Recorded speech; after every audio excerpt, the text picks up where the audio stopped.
Halo teman-teman, pernahkah kalian mengalami hasil cetakan printer kalian, khususnya printer Epson L3210 ya, punya saya ini hasilnya bergaris-garis kayak gini. Nah, ada garis-garis putih atau garis putus-putus. Nah, ini dia cara mengatasinya teman-teman, tetap di A6 Multimedia. Seperti ini dia masalahnya teman-teman, cetak hitam putih ada garis-garis putus-putus seperti itu. Tidak perlu bingung teman-teman, cara mengatasinya sangat mudah sekali. Kita hanya perlu head cleaning printer kita. Tekan lama tombol bulat yang ada segitiganya itu, yang biasanya kita pakai buat membatalkan print atau fotokopi.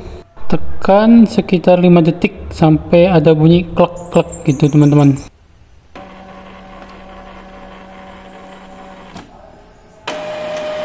Tunggu saja prosesnya sampai selesai, sekitar 5 menitan sampai dia tidak bunyi-bunyi lagi printernya. Setelah proses selesai, kita coba print, lihat hasilnya. Nah teman-teman, sudah tidak bergaris lagi ya. Nah, sudah aman teman-teman, tidak ada garis putus-putus lagi. Coba kita tes sekali lagi print. Sudah tidak ada garis-garis lagi. Sampai jumpa lagi di tutorial lainnya, tetap di A6 Multimedia.